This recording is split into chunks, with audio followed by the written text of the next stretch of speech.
Ladies and gentlemen, boys and girls, worshippers of all ages, welcome back to YouTube. My name is SeaRaptor, and today we're continuing our first look at the new German battleship split, the new German battleship branch, with Tier IX's Prinz Rupprecht. Now, Ruprecht is a bit of an odd duck, and we'll talk about that as we go, right? One of the things that makes her stand out is the torpedo armament, which is brings her into a very rarefied class. She is the only tech tree battleship at Tier 9 with torpedoes. She joins her premium cousin, Pommern, but she has a heavier torpedo armament than Pommern, in the sense of she has 2 launchers per side rather than 1. You can kind of see them here midships. And so, in theory, you maybe want to be considering brawling with this ship, but maybe not. And we'll talk about that as we go. So enough folderol. Let's get into this here, starting as we always do with survivability. So you see there, 63,000, yikes, 900 hit points. That is terrible. Terrible for Tier 9, guys. Terrible. This is worst in tier, right? This is worst in tier. She is easily the lightest battleship in the tier matchmaking. Kind of stealing this crown away from Lion, who used to be the worst in tier at 67,900. Now, there are a handful, a very small number of Tier 9 battleships in this 60,000 and change range. Of course, Ruprecht here, Jean Bart is 69,000 even, Marco Polo, basically 69,000 even, and Lion, 68,000, more or less. Everybody else starts at 70,000 and goes up, all the way to the king of the Tier 9 battleships, as you would expect, and that is premium Japanese battleship Musashi, at over 30,000 more hit points than old Ruprecht here. So, if you find yourself fighting a Musashi, you're in the wrong fight with Prinz Rupprecht. That's not what you need to be. That guy has 50% more than your HP, 50% more HP than you, and a huge caliber advantage. So, at this point, you look at the whole package and you start to understand, like, up to this point, the ships in the line have very much been battleships. The health maybe has been a smidge low, but it's been competitive. But here at Tier 9, that is no longer the case. This health is not really competitive for a Tier 9 battleship, if we're honest, right? It actually, let's actually take a look here. Is it competitive for a Tier 9 cruiser? Well, in theory, yes, but there is a Tier 9 cruiser with more health than this, and there are at least 2 German Tier 9 cruisers with about this health pool. So Siegfried and Eiger have only 1,000 less HP than this dude, right? Alaska has only 3,000 less HP than this guy, and Kronstadt has more health, 7,000 more health than this. Carnot, new French Tier 9 Carnot, has more health than this. So, calling it a battleship, and we'll see that in a minute, like we talked about in the last video, that break point between the philosophy of the Germans and the British with how they approached battle cruisers, very much on display here. Ruprecht is really an oversized cruiser with really big guns and battleship armor, but she does not have battleship health. So you got to be very, very cautious of what you're willing to take this thing into a fight against. 23% torpedo protection there is fairly middle of the road. Lots of 25s, 23s, 24s in this tier. There's some standouts. Obviously, Musashi, the big one, 55%. Minnesota, 40%. Lepanto, 47%. Alsace, 44%. Most everybody else is in the mid-30s and below. So nothing to write home about here. It is what it is. Torpedo protection, not her forte. And with that fancy German Hydra, you probably shouldn't, cross your fingers, shouldn't be taking too many torpedoes anyway. Let's have a look at the armor. We saw 27mm extremities down at Tier 8 on Zieten, and we see them here again at Tier 9 on Prinz Rupprecht. So that's nice to see. The bow strake is now 30 mils rather than 60 mils. So this starts to get to where it feels bad, right? You will be facing ships now that can overmatch your bow, regardless of what portion of bow armor they shoot at. Musashi, Yamato, what about other 18-inchers up at Tier 10? Vermont, right? These kinds of ships will do mean things to Ruprecht. So you do have to court those engagements at your peril. Let's just put it that way. Belt armor, 300 mils here, right below the waterline, tapering to 220 above and 235 below the belt proper. You've got this 150 millimeter kind of casemate armor. She does here around the casemate guns up forward, and then her one casemate turret back aft, and we'll talk about those in just a minute. The Citadel, actually, as we've been seeing with the line, this kind of stays quite well protected. You see it sits fairly low in the water. It doesn't really have a raised Citadel. She does not have a turtleback. Sorry, wrong thing there. There we go. No turtleback. Okay, nothing to see, nothing to write home about there. But she does have, as we've been seeing, that kind of spaced armor scheme. There's a very noticeable gap between the belt armor and the inner Citadel wall here, 60 millimeters of bulkhead armor. One thing that I thought was strange, not because it really matters, but look how much the forward barbette hangs out over the Citadel. Like, this just feels strange. Like, this is fine. This is fine. This little bit I kind of get. Like, I look at that and go, okay, that's fine, right? No, but this is just oddball. This feels almost... This is going to sound a little critical. This almost feels lazy, right? Like, this design doesn't make any sense right now. But this kind of a gap to me. I don't understand that. But anyway, it just looks strange. Not that it'll really impact how the ship plays. All right, maneuverability and concealment. 32 knots, 840 on the turning circle, 15.4 on the rudder shift. So 32 knots is very much on the high end. Again, obviously, the Iowa-class ships beat this out. They clock in at 33, Georgia at 33. But 32 catches you up with Assas, Marco Polo. You're in pretty rarefied company up here. So Ruprecht is quick, right? For a Tier 9 battleship, this ship will get around the board pretty well. 840 on the turning circle, maybe, if we're really generous, maybe a bit better than average. So maybe slightly above average. She does have, and if you look at her, you can kind of see, like, this ship does not have the overall length that you would expect out of some of the monster battleships you see at Tier 9. Certainly not Musashi's length, certainly not Iowa's length. So that turning circle starts to make sense. She should handle decently. 15.4 on the rudder shift, I mean, above average, but it's not exciting. She's going to handle like a battleship, guys. She still is a battleship. You see there, 15.6 base detection, totally naked. Full stealth rig, you can get this ship down to 12.3 detection on the surface. While that is not best in tier, that is better than Zieten, and it is quite good. It is quite good. There are, looks like, I'm looking down the list here, 2 ships in the tier that outspot her flat out. That is Tier 9 Premium Marco Polo and Tier 8 Tech Tree British battleship HMS Lion. Every other Tier 9 battleship is less stealthy here than Ruprecht. So that's good. We kind of got away from that at Zieten, right? Something about Zieten, the detectability spiked up for some reason at Tier 8. It's one of the things that's going to make that ship hard to play, in my opinion. But here at Tier 9, we're back down to like the kind of stealthier feel to these ships. Is 12 kilometers amazingly stealthy? No.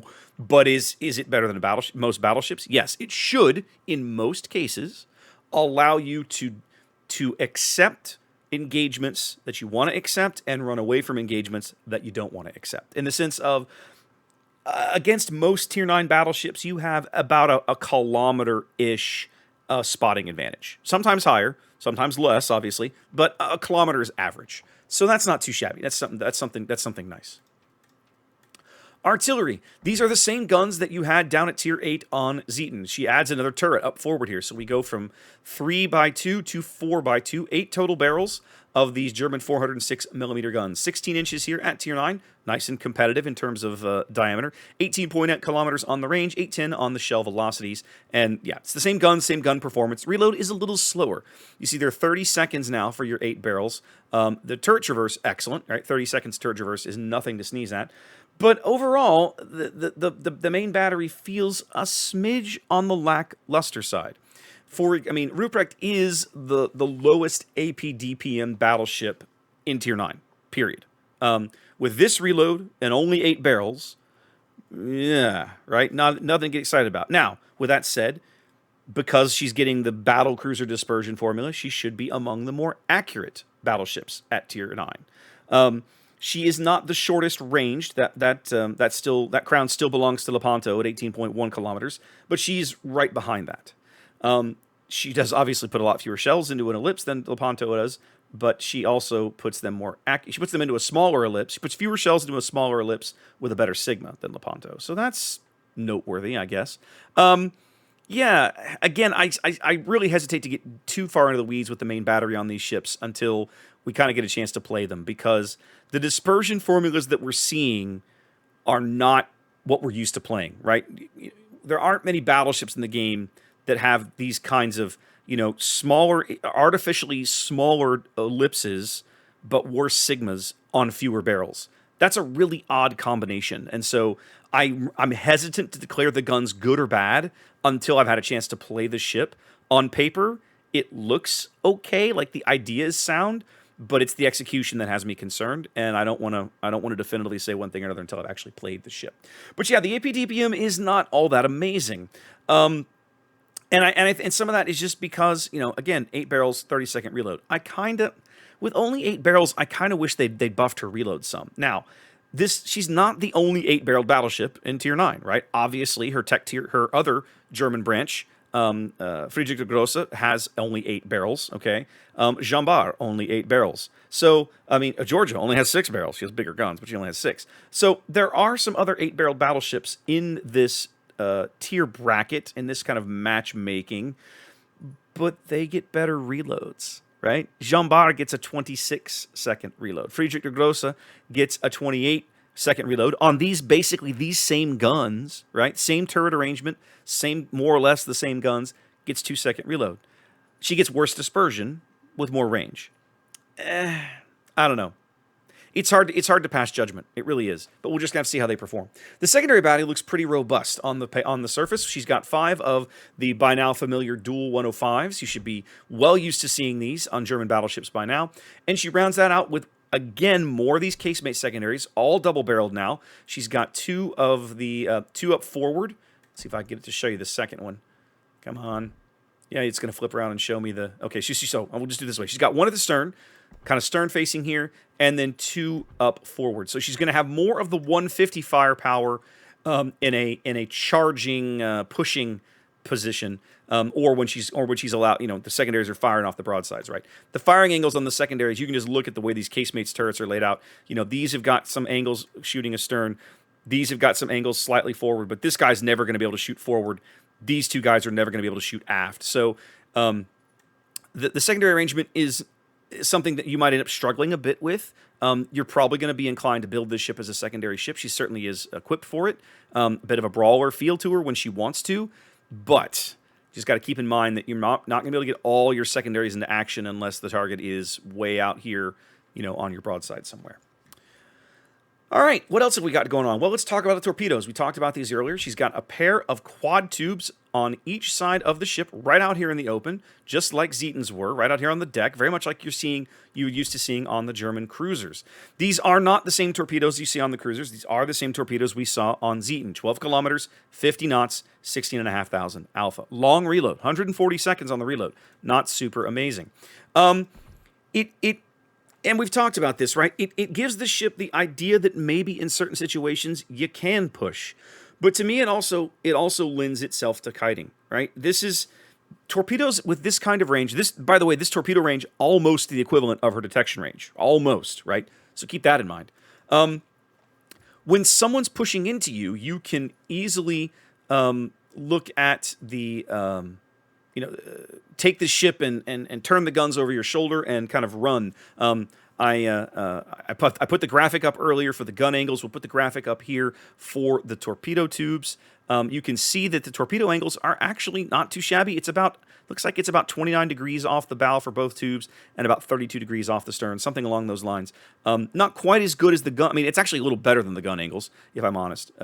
But it's pretty comparable. It's essentially 30 degrees for both off the bow and stern for both the guns and the torpedoes. So it's not too bad. But yeah, I still feel like these ships, with the speed, the torpedoes, and the stealth, almost have a bit of a Japanese cruiser flavor to them, in the sense of if they find themselves on a flank that's being pushed, they can turn, use that speed to stay probably ahead of the push, throw torpedoes back in their face, and use the guns to look for opportune shots and just not shoot if there's no good shot, because you've probably got the stealth and you can just kind of chill and do your thing.